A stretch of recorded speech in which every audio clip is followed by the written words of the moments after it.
ドジャースの春季キャンプも残すところあと3試合となりました。タイラー・グラスノウ投手は3回6奪三振と好投を見せ、開幕に向けて調子を上げています。大谷翔平選手を擁するドジャースの東京遠征は、まさにビートルズ来日のような大騒ぎになりそうですね。この動画が面白いと思っていただけたら、ぜひチャンネル登録と高評価お願いします。Welcome inside our Sportsnet LA studio, joined today by the real Jay here, Jerry Hairston Jr., the Dodgers' longest Cactus League winning streak, Jerry, since 2009. Came to an end today. 8-game winning streak. It is over, but Tyler Glasnow did look good. Yeah, listen, Tyler did look good, but you know what happened, John? What? Dave Vassay flew, because he was on our show yesterday. Yeah. Flew over there. They saw him. Guys were a little down. They lost today's Wago. It's all DV's fault. But Tyler Glasnow, 3 innings, looked pretty strong today, and afterwards he talked about it with Kirsten Watson. Final tune-up of spring. How did it feel just kind of get out there, be efficient? How are things kind of working for you on the mound today? Good. Felt pretty good. I think the rhythm early on wasn't as good as the next 2 innings, but I felt sharp for the most part, yeah. When you think about this being your final outing of spring, is this where you wanted to be, whether it's feeling more comfortable with the adjustments that you've made, feeling more athletic in your delivery? Is this a good kind of tell-all for you? Yeah, I mean, I'm still throwing the exhibition game in Japan and then probably have one more at home, so I'm kind of still in the midpoint, but I feel good up to now, for sure, yeah. What did you learn about just how to handle going over there last year and then coming back and getting ready for the start of the season? Were there any challenges or changes you made last year or something you can learn from for this time? I think I was feeling good before going over, and I think getting into that regular season game last year early, it was felt a little early, I guess. It was one of those things, but the stuff I knew was the sleep change stuff and just the big shift in hours and everything like that. But there's only so much you can kind of do to prepare for it, and just try to line up sleep schedules as soon as you can, and that's kind of it. When you came back and made that first start over here last year, did you kind of feel back to normal? Yeah, I felt way better when I got home and threw against the Cardinals. Yeah.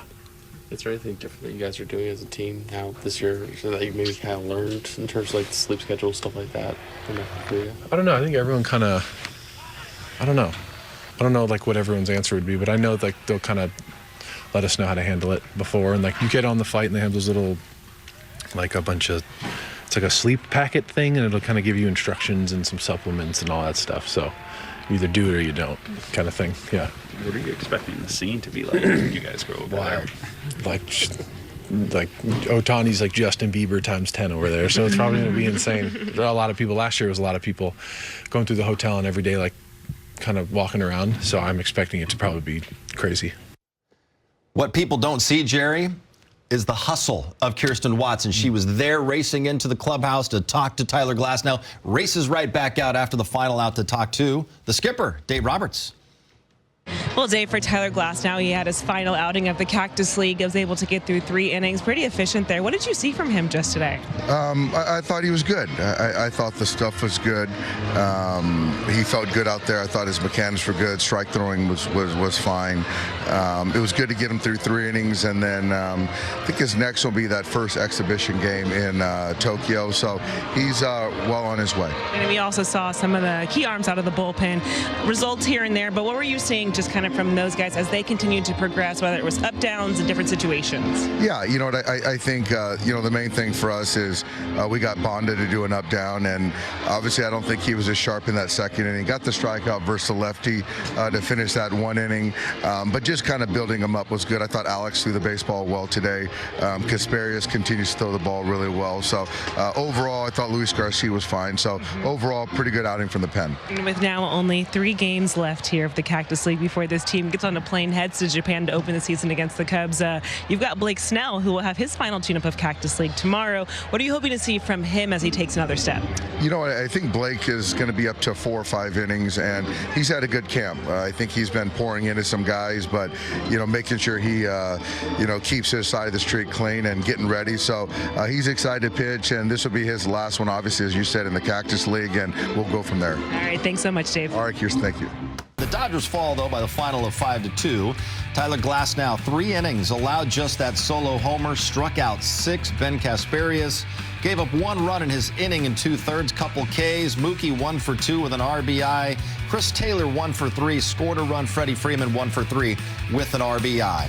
3 games left on the Cactus League calendar. Jerry, don't forget the time change late tonight. That's right. Tomorrow's game is at 1 p.m. against the Athletics. Blake Snell, second start of the spring. Yoshinobu Yamamoto gets the ball on Monday. And then Tuesday, Roki Sasaki will close out the schedule in Arizona, just as they have been since February 20th. All spring games right here on Sportsnet LA. Of course, Mookie Betts' 5-year run with the Dodgers. 4 All-Star appearances, 4 Silver Slugger awards, 2 Gold Gloves, and most importantly, 2 World Series championships. From Camelback Ranch, Kirsten got connected with the Dodgers starting shortstop. All right, well, Mookie, another year in the books, another World Series championship for you. You spent 6 seasons with Boston. This is now about to be your 6th season with the Dodgers. Can you believe it's already been that long? That's yes. Whew. It goes by quick. It goes by quick for sure. It does. And you were very transparent this offseason. You said, all right, I now have 2 rings from the Dodgers. You've got 1 in Boston. We're trying to fill up a hand here. Yeah. With the moves that this team made this offseason, how much closer does that feel for that opportunity for you? Whew. It definitely moves the needle. It definitely moves the needle. You know, being a Dodger has been everything for me. I mean, on the field, off the field. I mean, so many life opportunities have been created being a Dodger, and you know, being amongst the front office that really wants to win. Like a front office that really wants to win, it's fun, man. They give you just the best product every day, and it's just really I got to go out and do my job, and let's have fun and play baseball. When you think about the guys that are in that clubhouse with you, it's the mindset, it's how you guys go about your job every single day. Can you just share with us what it's like and a little behind the scenes of the hard work and everything you guys put into having that success? Once you step foot in that clubhouse, I think the precedent is set with Sho, myself, Freddie, Miggy, Muntz, you know, all the veteran guys. Like, we all work hard, and we all take pride in doing our job each and every day, and I think that leaks over into all the young guys. Obviously, it comes from up top, right? Those guys work hard. I mean, it really is just an environment that's hard not to be successful in. It's a successful culture, and once you're embedded in it, it's really hard not to start working hard and start to taste success. Now you're coming into this season. You're going to be the everyday shortstop again. You obviously grew up in that position. But as a veteran in this league, what is it like for you personally, just having this new challenge for yourself? It seems like it's going to be a lot of fun. You know, obviously there's a lot of stress that goes into it. Last year I didn't really get to prepare like I wanted to prepare, and I think that's where the stress kind of came from. And you know, Aaron Bates told me last year, you know, your confidence is going to come from your preparation, and I feel like I did not prepare correctly last year. And so now that I have an off season, I had ample time to prepare, and I think I will be very at peace with how shortstop goes this year, and I think it's going to go. I think it's going to go great. What was the biggest focus for you, though, just this off season, and just from your learnings from last year? To scrap all of that, everything, scrap it all, restart. You know, playing shortstop, I was 18, and I got moved off of shortstop at 18 or 19, I want to say, and so. You know, in high school, when you're one of the best players around, like, nobody's going to really teach you anything, and so. I never really got the opportunity to learn, and this offseason I really got the opportunity to learn every move, everything about it, the intricacies of it, everything about it. And like, now when I go in, I have a full game plan. I have everything that I need to be successful, and that's why I think it'll be good. Has there been anyone in specific that you've maybe kind of looked to or even seek some advice from? Yeah, there's been just a couple guys. Some friends back home. I got to talk to Tulo a little bit. Tulo is a good friend of mine, so got to speak with him. I watch him on video a lot. Andrelton Simmons on video a lot. Brandon Crawford, Omar Vizquel. I mean, my wife got mad at me because, you know, every night I was watching shortstops. You just make routine plays, make all the highlight plays. Like, if you look at my YouTube right now, it's like shortstop plays. So I really got these months to really embed myself in it, and that's why I think it's gonna be good. So of course we have to go back to the World Series in Game 5 and that 5th inning, because you were a key catalyst in the mayhem that happened. How would you, though, just describe those moments, that game, and then of course ultimately the comeback and winning the World Series? It was wild, man. It was wild, and you know, we can speak on the Yankees all we want, but you know, I really think it's kudos, shout out to us for just playing the game, playing the game the right way, playing full 27 outs. We had some heady plays there with some base running plays, and then we took advantage of a couple mishaps there, and then I think we really just stayed consistent the whole time. It doesn't really matter what the Yankees did. I think I'm more focused on how we fought the whole time coming back, and we applied pressure and were able to come out on top. Exactly, and then you guys got to celebrate in Los Angeles. What was that like, being a part of the parade? That was fun, man. That was a lot of people. You know, my parade in Boston, that was a lot of people, and I'm very grateful for that. I think, you know, where I'm at in life, it means so much to me just because I'm in LA, and LA has given me so much, and so for me to, for the Dodgers to be able to give back to LA and winning this World Series and all the things that we do, I mean, it just means so much to me, and I love it. Can you give us a little insight as just to how fabulous the ring is going to be for the guys? Honestly, I haven't seen it. They were walking around showing it, and I said I just wanted to wait to see it. So they keep bragging and saying they're very proud of it. So anything they're very proud of usually turns out to be pretty good. So I mean, anytime you get a ring, no matter what it looks like, that means you did something good. It's going to be special, and it's going to set an incredible tone for this 2025 season. Mookie, thank you as always, and best of luck this season. Thank you. Well, so far so good. Mookie Betts has handled every ball hit his way at shortstop. Jerry has not committed an error, but I want to ask you, what has been your early impression of him this spring as opposed to last year when he was basically thrust into that role on an emergency basis? Well, that's just it. He was thrust in that role, didn't have any time to prepare. He said it there in the interview. When you don't have time to prepare, you're going to feel like maybe a little nervous that you're rushed. Now he's had an entire offseason. You heard what he's done, the preparation. Look how calm he is making that play. He doesn't have to be in a rush. Nice choppy play right here. Okay, I'm gonna take the out. I'm not gonna force something that's not there. I just love his rhythm, his timing, his tempo, but most importantly, his confidence. He knows he can do it. This is an easy play, not trying to be spectacular. And I told him, Mookie, you don't have to try to be spectacular. Just make the routine play, and believe it or not, your athleticism is going to make things look so spectacular. He mentioned guys like Omar Vizquel, who's, in my mind, him and Ozzie Smith, probably the greatest defensive shortstop that my eyes has ever seen. But he's as good of an athlete as there ever been in the sport of baseball playing shortstop. He's an incredible athlete. Right fielder, center fielder, you can put him anywhere. So him just going out there saying, you know what, I'm just going to make the routine play. The great plays are going to happen natural because he is an elite. Today is International Women's Day, recognizing equality for all since 1909. This tweet pic from the Dodgers saying, Happy International Women's Day. The Dodgers are proud to celebrate the women of the Dodgers front office. And here at Sportsnet LA, we want to acknowledge some of the many incredibly talented women who play a huge role in our network. You see all the names here. We want to thank all of them. We are able to bring you a lot of the fun and incredible coverage of the team we all love because of these women. So today might be International Women's Day. We appreciate them every single day. Time for the Carl's Jr. moment of the game, Jerry. Hunter Fiducia called out on strikes to end the game, but no, he's going to challenge. That's right. You have the ABS system for a reason, That's the right. ABS. It is just off the plate. How Did it about again. back to back? Back to back. He's like, no, you missed that one again, Blue. And he was right. Yes, he was. But the third pitch, he swings and misses. Strike 5. It happens.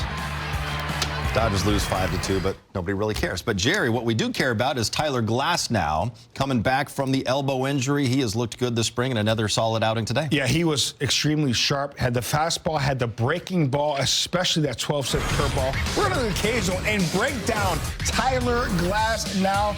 I love the buildup he's had so far this spring, getting ready for the season. Look at this curveball. Incredible depth, late breaking depth. Here's a slider.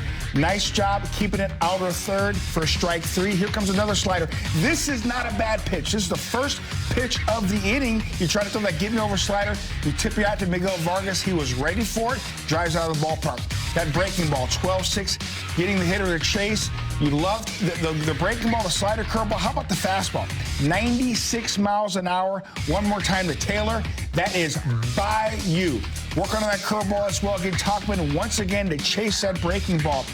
A guy like a Tyler Glasnow, when he has all his pitches working, he is so tough to hit. And that it wasn't a mistake. That home run to Vargas, that wasn't a mistake. It was the first pitch of the inning, slider out of third. Sometimes great hitting gets good pitches. Tip your hat. Tip your hat to Miguel Vargas. Dodgers fall 5-2 to the White Sox. Still more to come. Dave Roberts coming off his second World Series title since 2020, and the future Hall of Fame manager says they are at the 1-yard line and discussing a contract extension, Jerry. And if it gets done and if the reports are true, Doc is going to be the highest paid skipper in the game, and very well deserved. Well deserved. I mean, you got to remember, Dave Roberts has done a great job handling all sorts of personalities, different cultures, superstars, and they've continued to win and in positions to win every single year.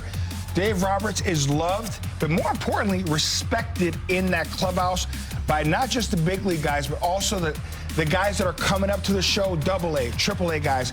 You got to have a system in place to be able to win consistently. Yes, we have a lot of talent, but there's a lot of teams that have a lot of talent, and they don't figure out a way to win. Here, I know everybody made a big deal about that, but that's Dave Roberts being Dave Roberts. He's always been that guy, wears his heart on his sleeve.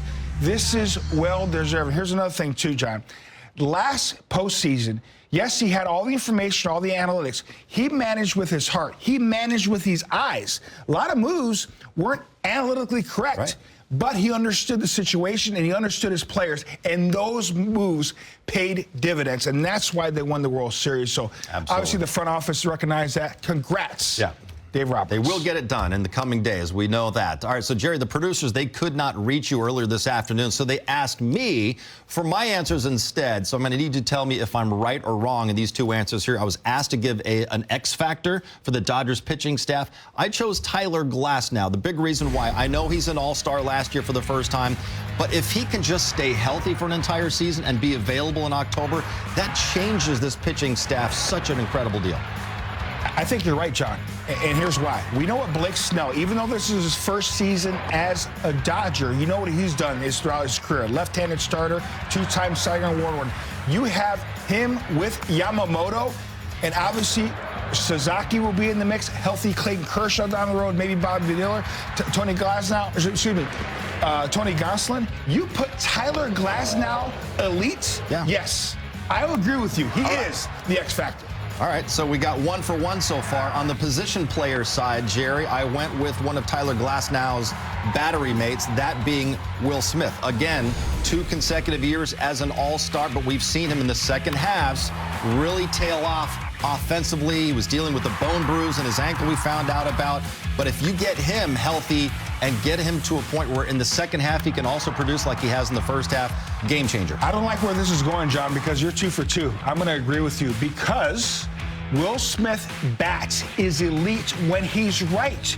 You put him in the middle of the lineup, hit him 5th, 6th with this lineup, especially all the RBI chances he's going to have, this team is going to be nightmarish. Is that a word?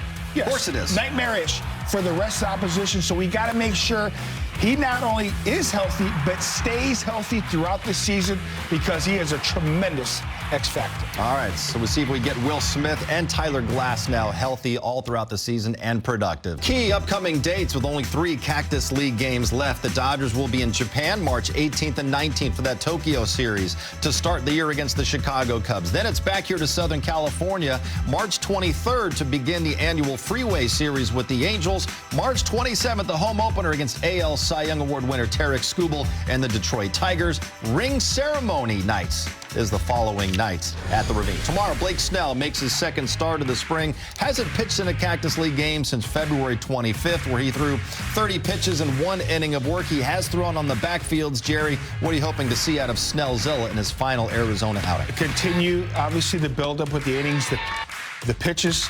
Also, working on everything, whether it's that changeup, whether it's that break the ball or fastball.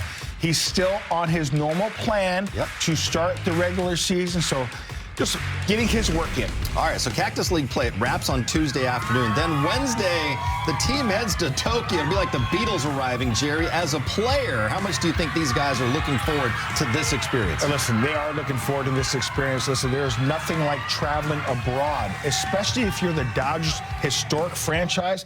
traveling with Shohei Ohtani, Sasaki, and Yamamoto, it is going to be epic for those players. They're going to have a great time in Japan. Yeah, they talked about last year how incredible it was when they went to South Korea. Just imagine the reception when they get to Tokyo, Japan with all of those guys. For Jerry and Kirsten, I'm John. Thanks for watching. Tomorrow, Dodgers and Oakland Athletics. Now they're the Sacramento Athletics, but it's first pitch, 1 o'clock. Time change.